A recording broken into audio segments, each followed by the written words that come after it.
السلام علیکم ورحمۃ اللہ وبرکاتہ۔ الحمد للہ رب العالمین والعاقبۃ للمتقین والصلاة والسلام علی اشرف الانبیاء والمرسلین نبینا محمد وعلی آلہ وصحبہ اجمعین وبعد۔ فقال النبی صلی اللہ علیہ وسلم لا يمشي احدكم في نعل واحدہ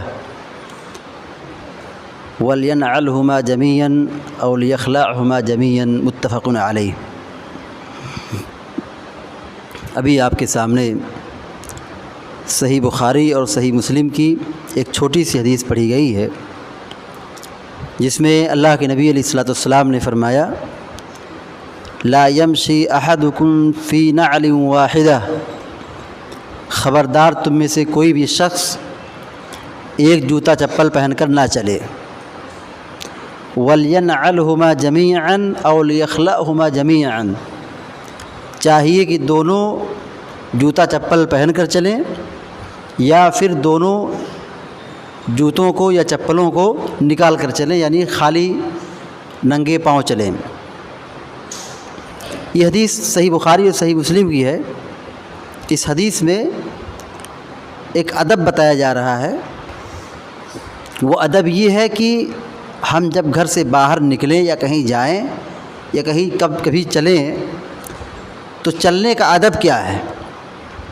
وہ ادب یہ ہے کہ چپل جوتا وغیرہ پہن کر چلیں، یہ نہیں کہ ایک پیر میں جوتا چپل ہو یا دوسرے پیر میں خالی ہو۔ پہننا ہو تو دونوں پہنیں، نہیں پہننا ہے دونوں کو چھوڑ دیں۔ یہ اللہ کے نبی علیہ الصلوۃ والسلام نے ادب سکھایا ہے۔ اس کی حکمت کیا ہے؟ مصلحت کیا ہے؟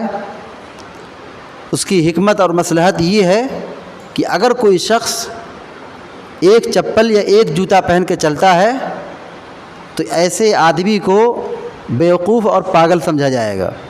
یہ عقل مند کا کام کبھی ہو ہی نہیں سکتا کہ وہ ایک پیر میں جوتا پہنے اور دوسرے پیر کو خالی رکھے اور چلنا شروع کر دے۔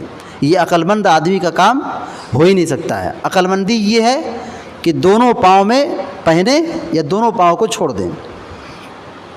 دوسری حکمت یہ ہے کہ اگر ایک پاؤں میں جوتا چپل پہن لے اور دوسرے کو چھوڑ دیں تو یہ اس کے ساتھ ناانصافی ہے۔ انصاف کا اور عدل کا تقاضا یہ ہے کہ دونوں پاؤں میں جوتا چپل پہنا جائے، نہیں پہننا ہے دونوں کو خالی چھوڑ دیا جائے، ننگے پاؤں رہا جائے۔ ایک میں پہن کر دوسرے کو چھوڑ دیا جائے، یہ اعضاء کے ساتھ، پیر کے ساتھ ناانصافی ہے۔ تیسری حکمت یہ ہے کہ جوتا چپل پہننے کا مقصد کیا ہے؟ زیب و زینت ہے، کہ دیکھنے میں آدمی کو بھلا لگے، اچھا لگے، خوبصورتی دکھائی دے۔ اور اگر آدمی ایک چپل نے پہن کر دوسرے چپل کو چھوڑ دیتا ہے تو پھر آدمی بھدا نظر آتا ہے، بدصورت نظر آتا ہے، خراب دکھائی دیتا ہے۔ اور ایک بات اسی میں یہ بھی ہے کہ چپل جوتا پہننے کا مقصد یہ بھی ہے کہ بدن میں یا پاؤں میں کوئی دھسنے والی چیز نہ لگ جائے، جیسے کنکڑ ہے، پتھر ہے، مٹی ہے، کیچڑ ہے یا کانٹا ہے۔ ان چیزوں سے پیر کو بچانا ہے، اس لیے چپل جوتا پہنا جاتا ہے۔ اور اگر ایک پاؤں میں پہنا جائے اور دوسرے پیر کو چھوڑ دیا جائے تو مقصد فوت ہو جائے گا، ایک میں صفائی ہوگی اور دوسرے میں تکلیف پہنچے گی۔ ایک حکمت یہ بھی ہے کہ اللہ کے نبی علیہ الصلوۃ والسلام نے یہاں پر جو تعلیم دی ہے کہ ایک پیر میں نہ پہنا جائے بلکہ دونوں پاؤں میں جوتا چپل پہن کر چلا جائے۔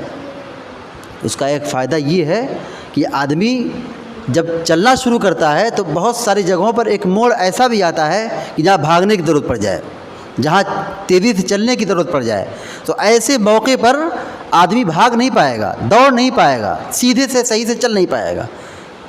کیونکہ اگر ایک پاؤں میں چپل ہو اور دوسرے پاؤں میں چپل نہ ہو تو آدمی کا بیلنس برابر نہیں رہتا ہے، آدمی کا بیلنس برقرار نہیں رہتا ہے۔ تو بیلنس برقرار کب ہوگا؟ کہ جب آدمی دونوں پاؤں میں جوتا یا چپل پہنا ہو یا دونوں سے خالی ہو۔ اگر ایک میں پہنا ہے اور دوسرے کو چھوڑ دیا ہے تو بیلنس برابر نہیں رہے گا، چلنے میں دشواری ہوگی، بھاگنے میں دشواری ہوگی، تیز چلنے میں بھی تکلیف ہوگی۔ تو اللہ کے نبی علیہ الصلوۃ والسلام نے یہاں پر ایک ادب یہ بتایا ہے کہ جب ہم باہر نکلیں یا جائیں یا چلیں تو چلنے کا ادب یہ ہے کہ ہم اپنے پاؤں میں چپل پہن لیں، جوتا پہن لیں۔ یہ نہیں کہ ایک پاؤں میں چپل ہو یا جوتا ہو اور دوسرا پاؤں خالی ہو۔ پہننا ہو تو دونوں میں پہنیں، نہیں پہننا ہے دونوں کو نکال کر رکھ دیں، چھوڑ دیں، ننگے پاؤں چلیں، کوئی حرج نہیں ہے، کوئی نقصان نہیں ہے۔ نقصان یہ ہے کہ آدمی ایک پاؤں میں پہنے اور دوسرے پاؤں کو چھوڑ دے، تو یہ ناانصافی ہے۔ اللہ رب العالمین سے دعا ہے کہ اللہ تعالی ہم سب کو نبی کریم صلی اللہ علیہ وسلم کی تعلیمات کی روشنی میں عمل کرنے کی توفیق عطا فرمائے، آمین یا رب العالمین۔ اقول قولی ھذا واستغفر اللہ لی ولکم ولسائر المسلمین فاستغفروہ انہ الغفور الرحیم، وصلی اللہ علی نبینا محمد وعلی آلہ وصحبہ اجمعین، والسلام علیکم ورحمۃ اللہ وبرکاتہ۔